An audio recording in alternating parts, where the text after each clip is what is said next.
it was complete chaos that morning. Every route I went on, county roads, state roads, everything was blocked. All the employees are blocked off and can't come to work. Our communication was gone.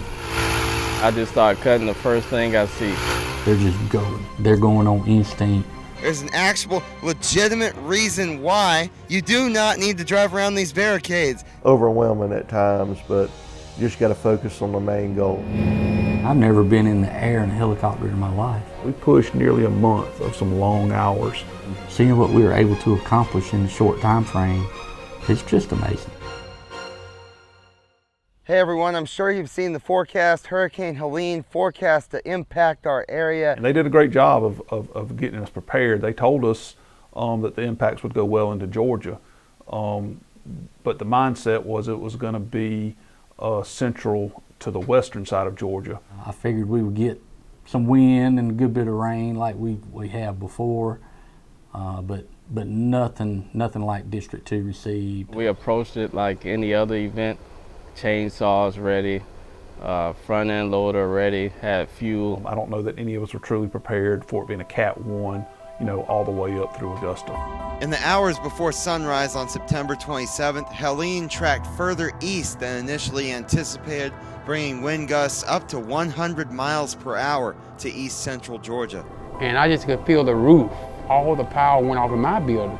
So I said, am I going to be able to help the general public, or am I fixing to need help?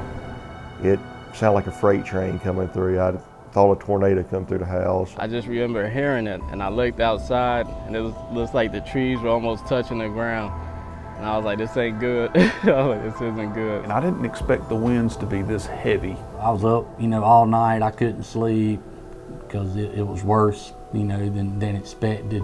As the storm moved out of the area, the sun came up, shining light on a wildly different landscape. It was like a horror movie. It was something that I've never seen in my life, and those many trees that are healthy, fluent trees just ripped from the vine. It was eye-opening. Driving to work was like navigating a maze with no way out, just dead end after dead end. Got out and started trying to get toward Augusta. Every route I went on, county roads, state roads, everything was blocked. There were trees blocking every part of my neighborhood. I would probably ride half a mile tops in one direction, then it would be a big tree blocking. I had a lot of crews, couldn't even get to work, out of the neighborhoods. There was, very little communication within the first probably 7 to 8 hours. The cell service became terrible. And it was kind of rough just trying to get in touch with everyone, seeing if everyone was okay. How many DOT people weren't going to be able to make it because their homes were impacted or their vehicles were impacted? How many facilities may have been impacted? Do I have things staged at places that may have had trees fall on them where we didn't think we were going to get that kind of stuff? So all that's running through my head of what are our capabilities going to be? And the questions are going, but I have no way of generating answers. It became very difficult for anyone to communicate. Managers couldn't talk to crews, but everyone knows in situations like this, the interstates are the top priority. At the beginning, I was by myself, so as soon as I broke free, I went straight to I-20. And I was like, I just started cutting the first thing I see. Our objective now is go to the interstate. Let's clear the interstate. Without any kind of communication. They're just going. They're going on instinct.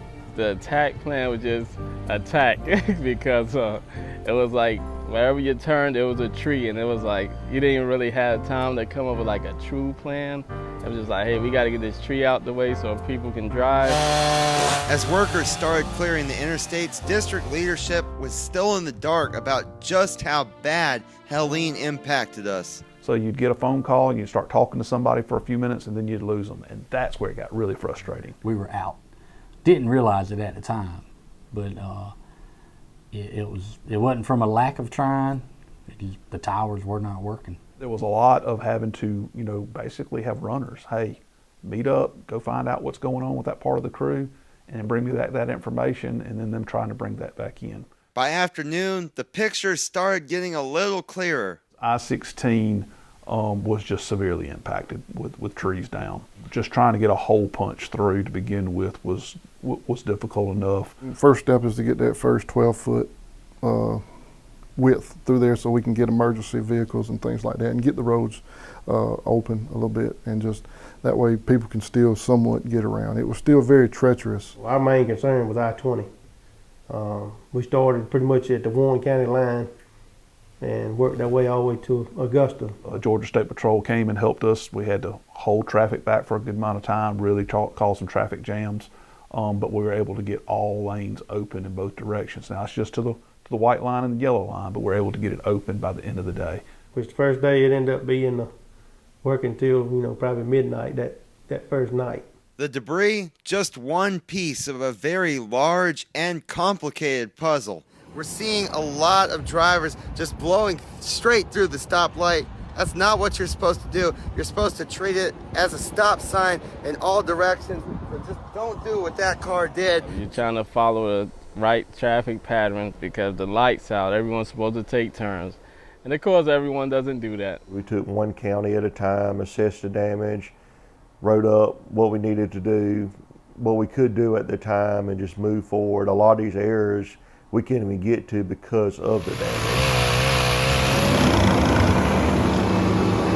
Now let's get to the state routes. Let's get it safe. And now you're dealing with debris and power lines. So you still have a fear. On that Saturday, as crews continued clearing debris, the picture was about to become a whole lot clearer for leadership. I walked in the door, that morning, and Corbett told me, don't unpack my computer.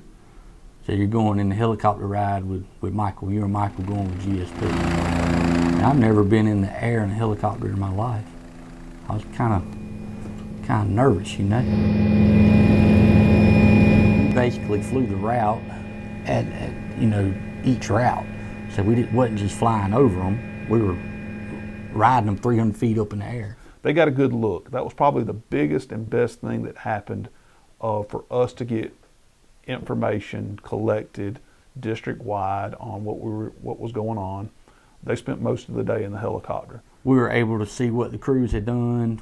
We had a better idea of where crews were, and we put a plan together on what crews needed to go where the next day. By now, the crews have spent 2 full days clearing debris, but there's still just so much out there. Several routes still not passable, still many long days ahead. It's tiring, but that's the job that the department asked to be done for the citizens of Georgia.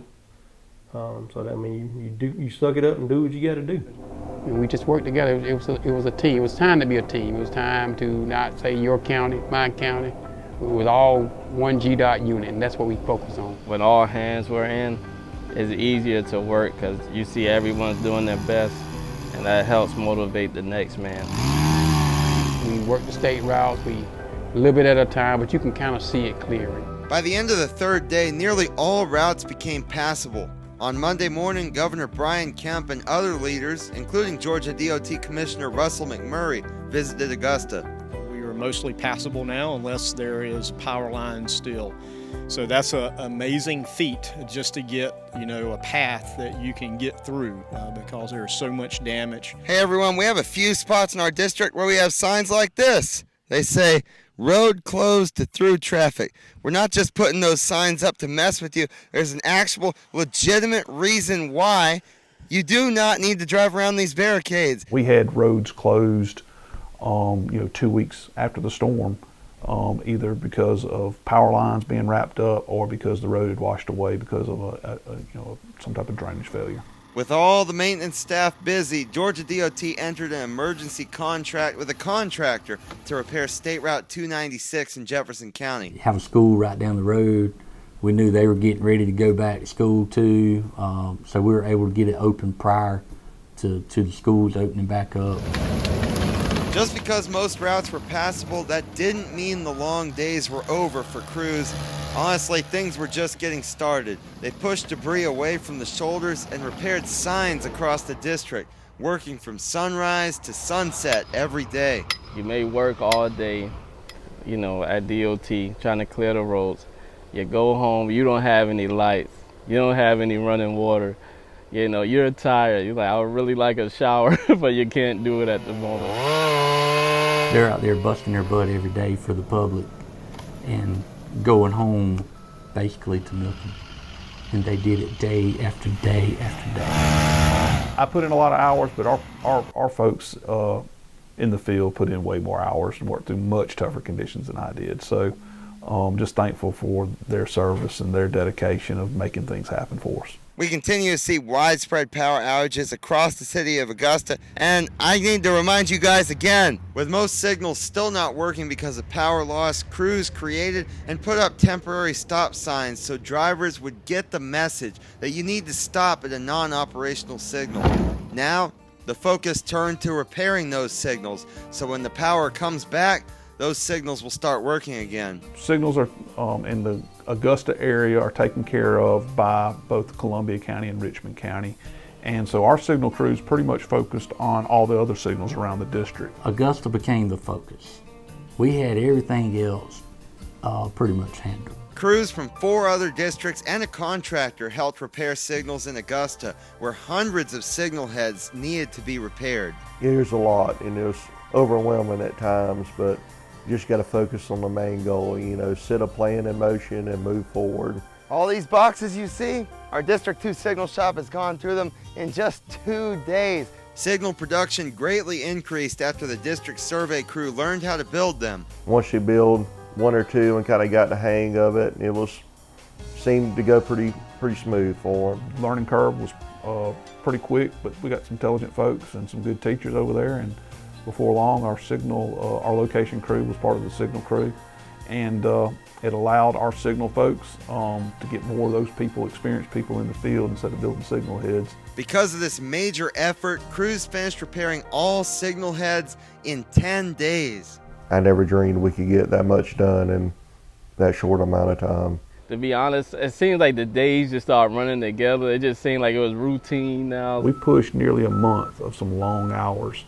And so then you start worrying about your people and the mental strain and the physical strain of working in those kind of conditions for that long, knowing that they still got their problems at home, right? They still got their own yards to try to clean up. At first, off days didn't feel much like off days, but after a couple weeks, things started calming down. Power started coming back to the area, but the task still wasn't done. Debris removal continued for several months after the storm, and then in January, not just 1, but 2 winter storms hit the area. No matter what, district maintenance crews rose to the occasion every time. I mean, without them, we couldn't have responded the way we did. No possible way, right? So it gives you a good sense of pride of what they were able to accomplish. GDOT is already preparing for the next storm. Starlinks will help improve communication, and tree removal is underway on I-16, increasing the chances of keeping that route passable in the future. Always be ready for that thing that's not going to happen. They're going to say it's going to happen one way. You got to be prepared mentally that more than likely there's going to be a change. Hurricane Helene changed, bringing impacts to this area that we'll never forget. But we also won't forget everything that happened in the days and weeks after the storm. Seeing what we were able to accomplish in a short time frame, it's just amazing.